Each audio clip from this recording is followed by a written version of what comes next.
Welcome back to the Curry Spice. We're back, and we're pretty lucky, Michael. We've been renewed for another week, so the show rolls on. We're back. We'll jump straight into it. We've got a lot to get through. A lot of new features here coming in. So, looking at the standings, you're on top. Is this a mistake? You're on top of the world here. I have to keep checking. I keep refreshing my page just to see if it's true. But so we've got a top four of the Warriors: Nelson, Joel, and Toby from America's fourth. And we'll just quickly go through the bottom. Josh, 12th. So many injuries. He's even got another two for this week's match. It really gets worse for him. So, no good. Luke, second bottom as well. So 10 categories only. So hopefully Durant's back soon for him. And Leonard's getting into some form over the last couple of games. So we'll go through the matchups. And the match of the round was slated to be Nelson versus Toby. And it was quite close for a long part of it. 1v2 last week, so Anthony Davis was ranked second in all of fantasy. This matchup just gone. Had some really good stats with 66% field goals, 24.7 points, 10 rebounds, 2.7 assists, 2.3 steals, and 3.7 blocks. And some other notables of the matchup. Clay had 15 threes and 93 points for the week, which really helped Nelson secure a 6-3 victory with those two stats from Clay. Yeah. And Clay even missed a game during the week as well. So what did he miss the game for? Wrist. Wrist, yeah. Okay, fair enough. Splash Brothers. Cool. So so Nelson rolled through that one. Next matchup. Willow played basketball. Willow's won 6-3 here. How'd you go with that one when you were watching that?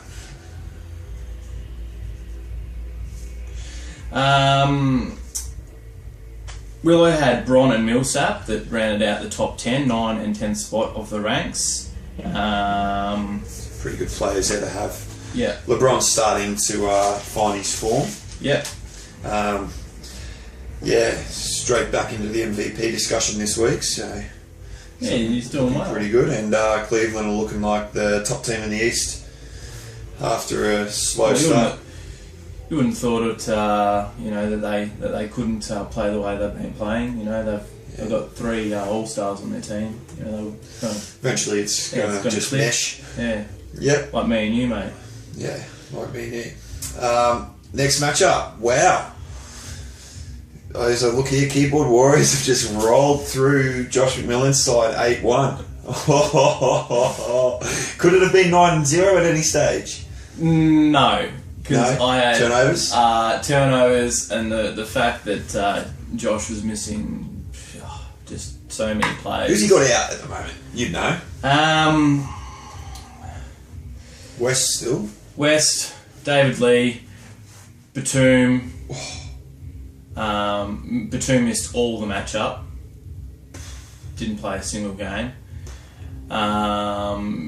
He's nursing players like Gallo, who's now injured who's questionable for this week. Might play today. 4. And he had another one coming up for this week. It's slipped my mind, but he's got quite a few injuries already, and the season hasn't. But I suppose this matchup, Willard back in town, ranked 4th in the last 7 days with 58% field goal from a guard. From a high shooting guard. 90% foul shots, 4.7 threes, 28 points, 4.7 rebounds, 8.7 assists, and he's actually 1.3 steals, which a lot of people sort of were getting on my goat that I picked him in round 2, and he didn't really steal all that much last season. I think he was 0.8 or 0.9 steals, and he's picked that up. Now, the viewers want to know. I thought going into the season that you were tanking field goal and maybe tanking a couple of categories. Those categories don't seem to be tanking. Now, is this an intentional thing, or is you're trying to trick us, or is your team just doing the opposite in the field goal category right now that you expect? I'm a guard heavy side, and it helps when you got Taj, Gortat, and them getting you good field goal percentage. But then when you guards, yeah. Sorry, mate, it's not funny. and then when you guards that shoot the ball a lot, other than a couple of games from Morrow, Parsons going back the week before that was pretty average, but Parsons is back. Yeah. So also other things in the matchup. I got 6 black blocks from Wright, which was helpful because I only won the blocking category by 5. He's a nice little efficient player. I had him last year.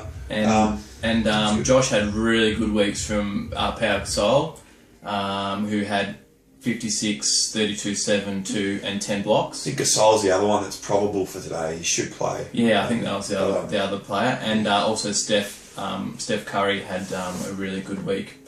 And for me, Jimmy Butler. Really happy with that pick. I had him last year. He didn't do much for me, but he's obviously... That's because he was injured.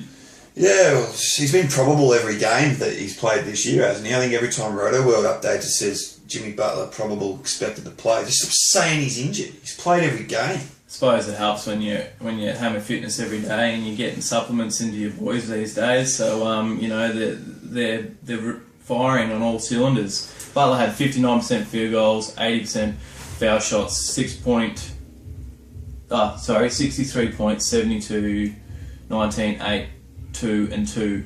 Yeah. And Chalmers was also Chalmers was doing really well this week because of Wade being out. Chalmers he's a top 5 point guard, but he'd probably be a top 10 fantasy player if he could hit a free throw. Yeah. He's not bad. All right, we better move into the next matchup. Keep on track. Death and Taxes was competitive. They got 4 categories, losing to Monsters Inc. So I think they've done all right there. That's a pass for them. Yeah. For Luke, I reckon. If you're getting 4 right now without Durant, that's a pass. Obviously, you want to win, but you're hanging in there on that one. I think they had a lot of close cats as well that it could have chopped and changed either way. Gavin's side's still hitting threes and heaps of bigs blocking. Yeah, I wish he would give me Corva, but he just won't. Yeah. So so the Gav rolls into 5th spot. Just sneaking. I reckon he had 1 game outside the 4th. Could be in this week. Joel's the other big winner. He's got his it's taken him 3 weeks and he's gotten his big win 7-2, so he'll be pretty happy with that. Very happy. He actually could have won 8-1, but Ben got 6 blocks out of Adams on the last day. Wow. Yeah. 6. Didn't know that. Pretty stiff. Adams hasn't done much. And another notable for that matchup. Unfortunately, it did really nothing for Ben's side. He only got 2 games out of him, but Rondo was ranked 3rd last week. He's doing with 44% field goals. Didn't attempt a foul shot, so that didn't hurt. 2 threes from Rondo. Where's that? That's just ridiculous. 13 points, 8.5, 14, 2.5, and only 2 turnovers. Yeah. He lost the field goal cap. Ben lost the field goal cap. Not by much, but when Drummond's shooting 30% and DeRozan's shooting 34%, that's going to be kind of a struggle there to win that category when you've got some of your bigs and also some of your high volume guards shooting poorly. So Joel will be happy with that 7-2 win. Yeah, that's a great win. Keeping that scoreboard ticking over. Slips a bit on that as well. Last matchup was Dan and myself, and with this matchup, I never really felt like I was in it. I felt like Dan from the start led, and he shot, I think, I don't know, I have the statistics on me, but I think he shot and sustained over 50% field goal for the week and about 83% free throw. Yeah. So his efficiency was ridiculous. His best player would have to be probably Kyrie Irving overall, who just smashed it. I'm not sure you've got any figures on that, but yeah, I do. Irving was ranked one of first in all of he just fantasy land. destroyed me. So 54% field goal. fuck. Yeah, his team shot over 90% foul shots on 6 attempts. a game. Yeah. 3.7 threes, 26.3, 4, 6.3, 2, and only 0.3 turnovers. Yeah, no. 0.3 from a guard. Yeah, and other players he had good were Tobias Harris just smashed it. Massive week. And there was someone else, there was a third player. I'm probably not doing justice by not remembering, but yeah. It was lucky you had CP3, who was ranked 5th, and DeAndre Jordan, who was ranked 6th. I thought it would have been a little bit. It would have been. I lost 6-3. I think I could have at least got the 4th category if CP3 and DeAndre had more games. They had a 2-game week, so I was a little bit stiff there because they were playing so well when they played. DeAndre had 7 blocks and 5 blocks in his second game. Wish you had that against me, eh? I would have week. won. Yeah, you would have won. If he had just had one of those games. So, anyhow, I'm not sure where that puts my team at the moment. 7th, and Dan rises to 6th. He overtakes me. So he's a dangerous team when he's playing that well. So we're going to just go over the standings. And as we said earlier in the program, Michael is top of the ladder.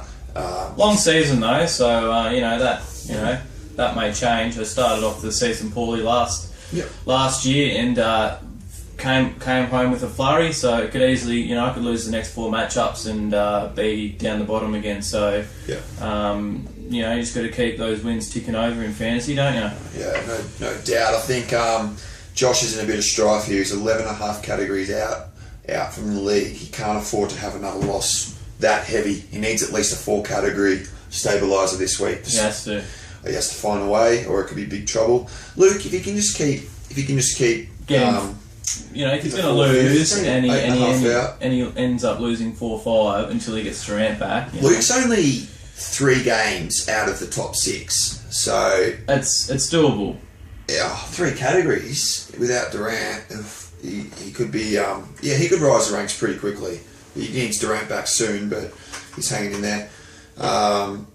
Looking through it, it's still very close, but the top 4 have the chance to break away a little bit if they can all win this week.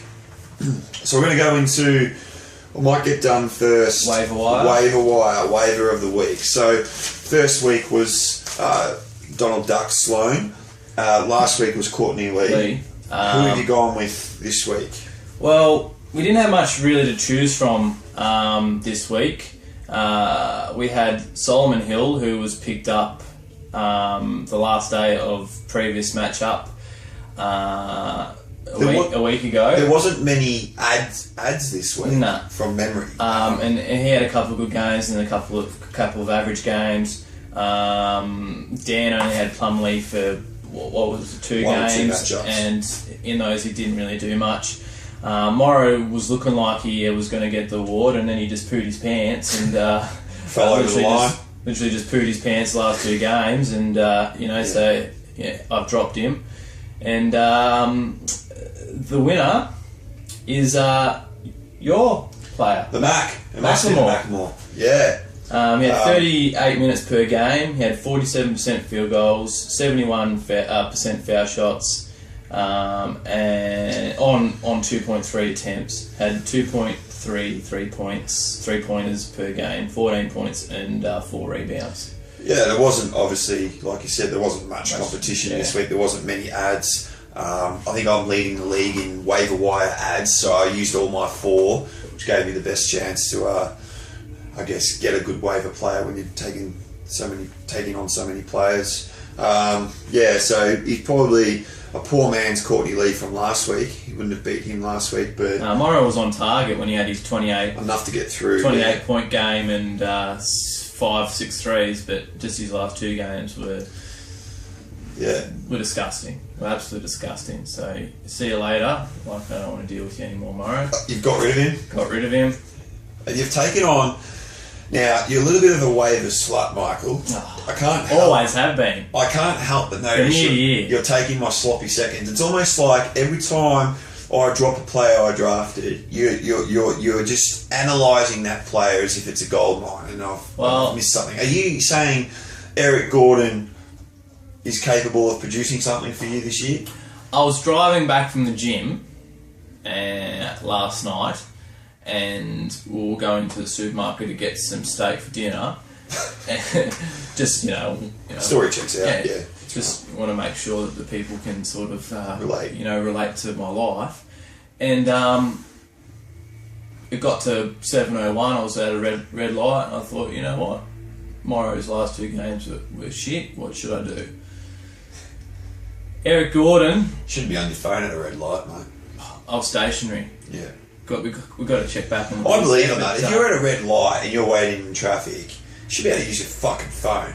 Yeah. Fuck off. But you're not fucking moving. We digress. Yeah. Sorry about the language, guys. We're not on ESPN there. Eric Gordon is getting medium to high 30 minutes per game. I'm giving him 2 games. 2 games. If he can't do anything in those 2 games, he's gone. So the funniest Eric, thing is, my message to you is I've turned Chalmers into a stud.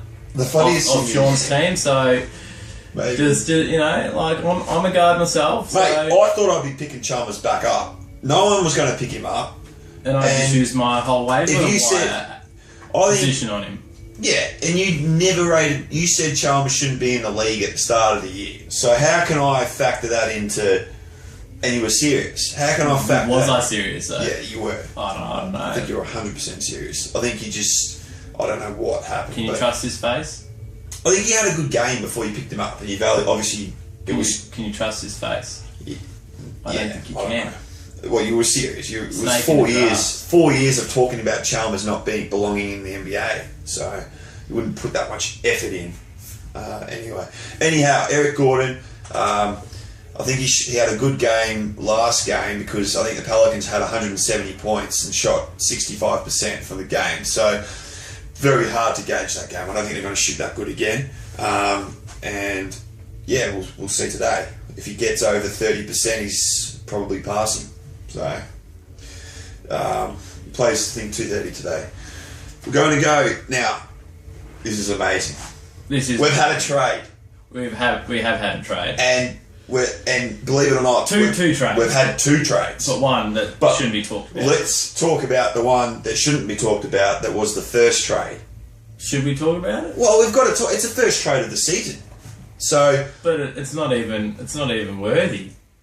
A trade's a trade, mate, at the end of the day, and we've got to at least touch upon it. The first trade of the season was my team sending Danny Green to PJ Tucker across to me.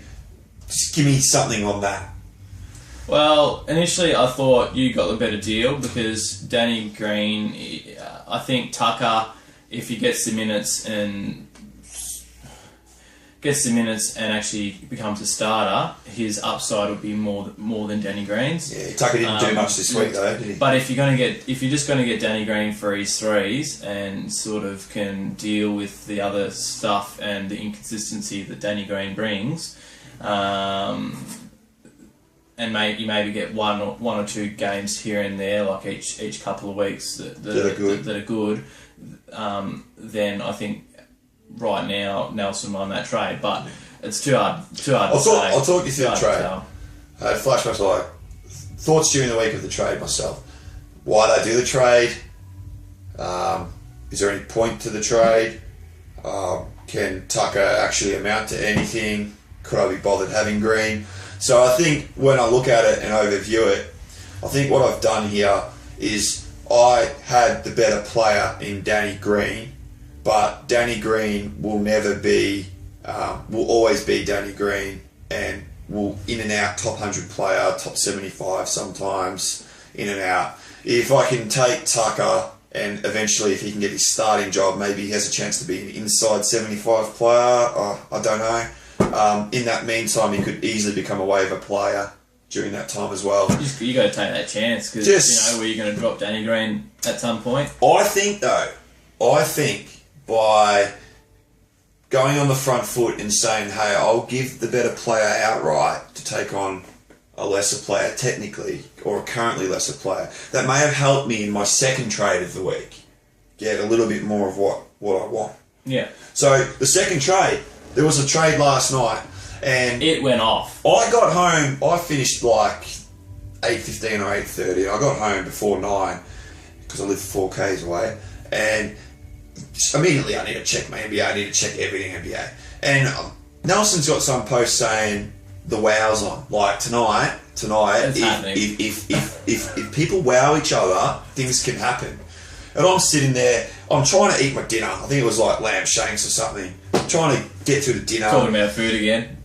So Joel, Ben's asking about NLL, YouTube NBA, Roto World. I want to play 2K, won't have time. It's all NBA. Got to film Curry Spies. And Nelson's just straight up just Clay for Bosch. And I'm just like, wow. Like, what do I do? Wow. Shanks were down, push it aside. And it's like, no, it's not bad. And I think Cantor, I needed some kind of wave of depth, I guess. So Cantor seems to be hit and miss, but more hit than last year. You just need to go out and get an injury to favours. Or what do you think about the trade? I really would like Clay on my team, so I'm pretty high on him. So I think you've done well there.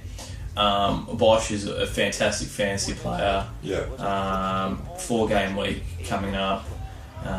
Wade's injury, does Bosch's numbers go up a little bit, or does he tend to struggle because then they can focus on him a little bit more on D? You think they go up? But it's all about team needs, really. Obviously, Nelson probably didn't value Clay's. What's he averaging? 3 or 4 threes a game. I think he valued him. I think he just. But obviously valued what Bosch does better. So, Nelson was pretty loaded on threes. He took on Danny Green as well. Which is putting him over. Yeah, got a better good of one of my top ends. Yeah. On that, I reckon. Would you do? We're gonna. I think. Have you got Nelson on a live feed? We do have last. Michael said during the week he was going to get Nelson in. So he right now he's I think he's sitting at home. Are you there? Nelson? Yeah. G'day boys. It's great to be here on the Spice tonight. I'm a big fan of your show and love your work so far this year. It's got the season off to a great start.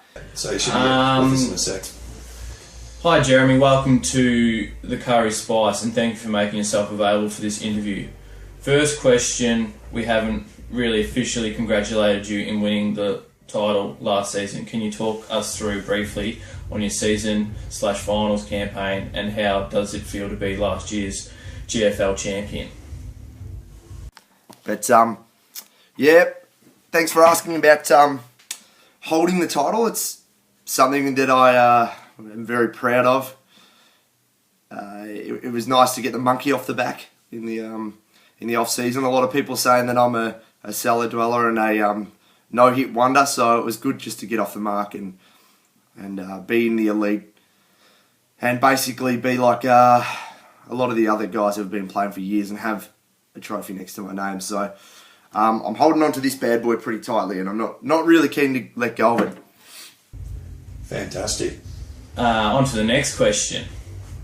You've started this season off really well. Can you talk us through how you drafted this season, your last 3 matchups briefly, and what you like most about your team and things you may need to work on to keep your great start of the season going? Anthony Davis,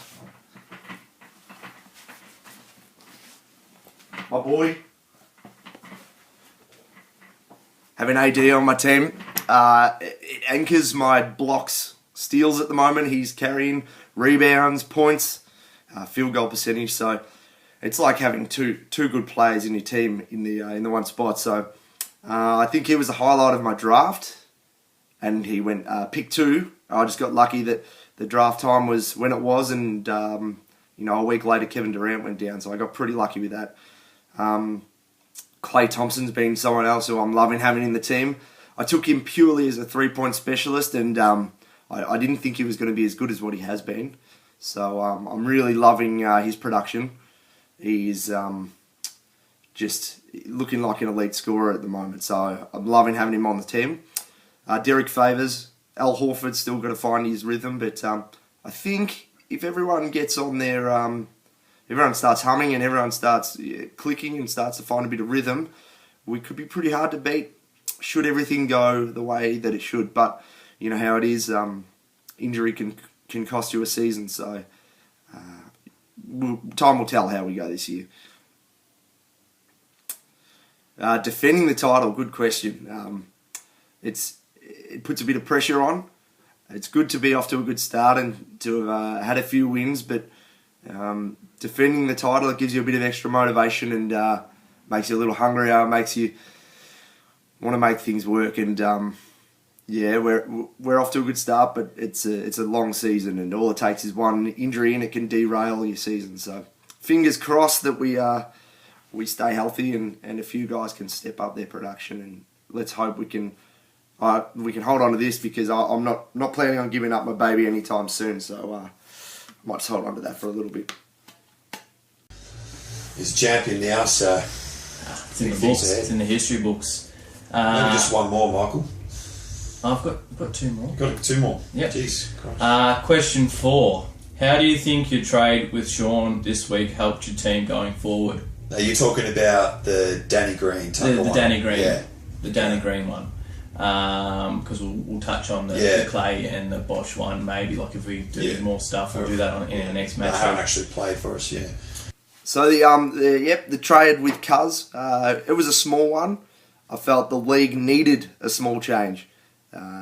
No one was really willing to part with their players, and I was lucky that I knocked on Cuz's Facebook inbox about 35 times in the first week of the season, and after we had a few exchanges here and there, we found a deal that suited both teams. Danny Green, I wanted to get another 3-point specialist, someone who doesn't hurt turnovers, who can contribute to free throw, steals.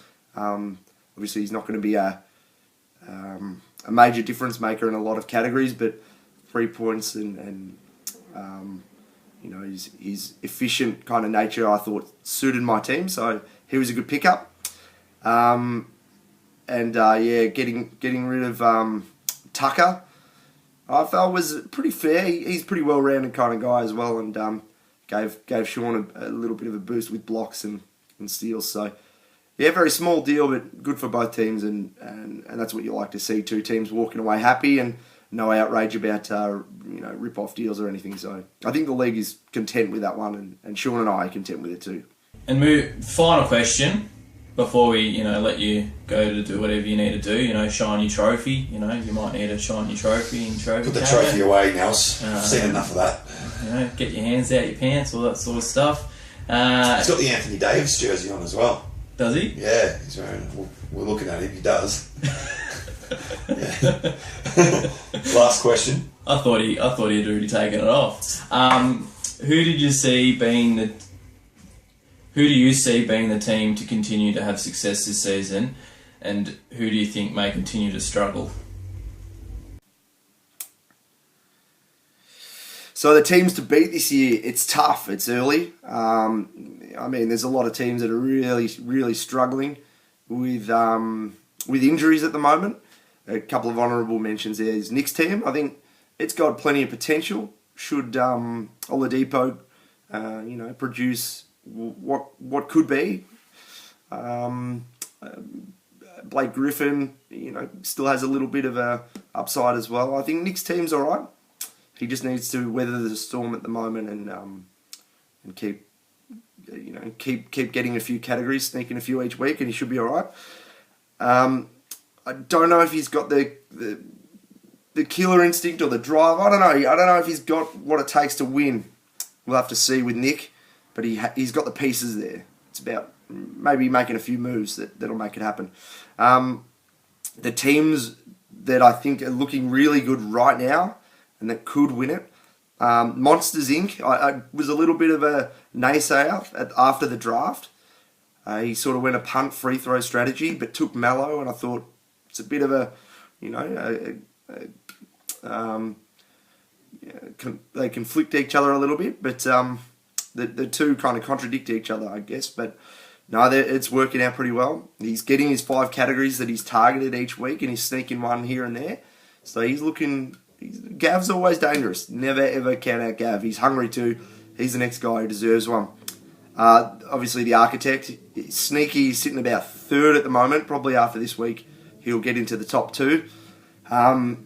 It's Joel. He's an animal. He loves the competition, and he just gets the job done. So he's just lurking there, and no one's paid a whole lot of attention to him. So watch out for Joel. And in finals, he's tenacious. So hopefully, we can hold him off. And I guess the team that's surprising a little bit is the Keyboard Warriors. I was vocal at the start. I said, mate, you're gonna be pushing shit uphill, but it's not to be. He's looking good, and a few of the guys that were a little bit like 50-50, they're all stepping up, and his team looks quite good. And they're winning. He's had a pretty nice draw, but don't count him out. And he's ready to prove a few guys wrong as well. So, Smitty, keep it up. Well, that's great, Nels. Great to hear from you. Thank you for your time, and wish you all the best. Don't play this week, so yeah, go for it. Have a crack. All right, Michael. We're winding down. So probably head into next week's matchups. Yes, going to go into next week's matchups. So, looking just briefly, I'm going to say that matchup of the round has to be you, yourself, the Keyboard Warriors first versus the arch nemesis, Commissionator, the Architect, whatever you want to call them. 5-time champion, 3rd versus 1st, has to be match of the round. Has to be. How are you looking? Boys ready? They normally get a little bit nervous when I come around, Joel. They do. I beat him last season. Both times? Nah. Yeah, okay. I beat him in the second half of last season. I used to be petrified coming up against Joel, and you'd be like, he'd be working the numbers, working the matrix, getting his players to, bump up their stats and, edit the mainframe and put all my players' stats down. And it's set for a. You couldn't be any more primed, mate. Thing, Couldn't be any more primed. And Joel's coming off three wins, so he's won all 3, hasn't he? Pretty sure he has. Yeah. So it's going to be 2 undefeated teams just going at it. It'll be really interesting. Some of the notables for the matchup is Harden's got a 3-game week. He's got Dunleavy on his team that might be on the waiver wire. Like he might have to do some ads this week to because I think I've got more players playing than him. But yeah, it's all set for a massive showdown, and good luck, Joel. I win this, and you win this, and I win this, and we'll be bringing confetti in here next week. Raise the roof for you. Yeah, my head will be just too big. I won't be able to fit out that door there behind us. Danger game for Nick. He faces the Brow Boys, Anthony Davis, and Nelson. Nick got Depot back. So yeah, it's a big addition. Yeah, it's going to help him long term. And my boy, however you say his name, Foreign or whatever. How do you say his name? Nick will correct us. Yeah, Nick will correct us. Don't know how to say him, but Fournier. Fournier. He's still got him handy. But I think I've got to go Nelson on this one, 2nd versus 10th. Yeah. You have to go Nelson. Yeah. He just has too many. His top end players. And he has a lot of top end players that are just balling. So when you got top end players when you got top end players that are worth basically 2 players, 2 ordinary players. Yeah, Davis is. You're doing well. Downing's team has a chance to solidify himself in the top 6 with playing the most out of form team you can play, Josh Frankenbeans, and it's a funny name. And that's 6 versus 12. So I'm going another. I reckon Downing, if he maintains any type of form from last week, can win this 6 or 7-2. He can. 6-3. 7. Josh is in all types of strife, like all types. I just can't see it getting any better in the next couple of weeks. It's a 3 or 4 week project here before it stabilises the problem, the bleeding. He's got he's got too many. I think what he needs to do is try to outsource one or two of his injuries and try to like bring in Downgrade. Not downgrade too much, but do a couple of 2-for-1s and make sure that you know Well, how when you've got 7 players not playing and you've got players that are underperforming, like Dragic did all right last match his up, first three. but when you're missing that many players, It's not good. The only caddy's going to win is turnovers. Yeah. Because you just don't have enough. You don't have enough players on the park to even get turnovers. Seven wins, 20 losses in the categories. 7 cats. So it's not good. I reckon the second best matchup of the week is looking like Monsters Inc. versus the Fellowship. Gab versus Toby, 5th versus 4th. I'm a little unsure with this matchup of where this one goes. Haven't really looked too much into it in terms of like who's got the more players playing and stuff like that. And Toby didn't do all that badly against Nelson's team. Like that matchup could have gone either way as well, and same with Gav. So it could be 5-4 either way. That'll be a close one. I'll roll through my one. 7th versus 8th. So both of us, myself and Willow, we need a win because we're at the point where you can't afford to have, for myself, 3 losses in a row, and for Willow I'm not sure, but we're right around the same cats. So I'm not sure if you've looked too much into it, but with who you got for that one. He's still nursing Bradley Beal and Calder on. He's got LeBron. Millsap. Millsap's got 2 games. Clay's got 2 games. Roy Hibbert.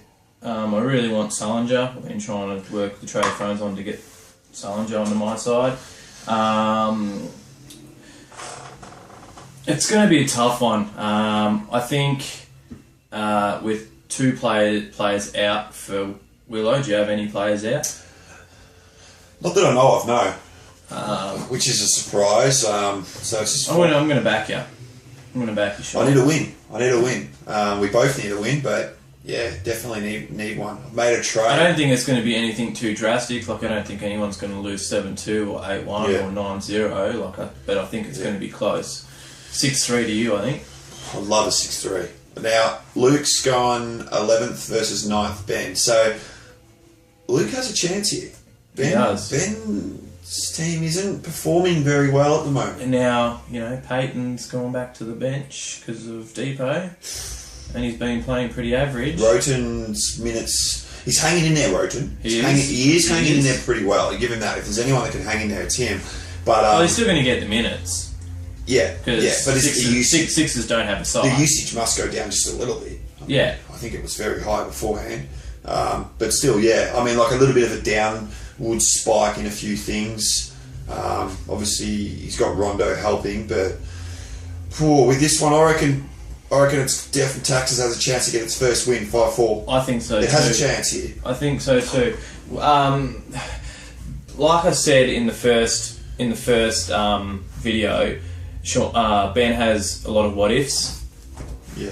And what I mean by that is Roten will be good for a certain period of time, then something's going to happen that'll bring his stats down.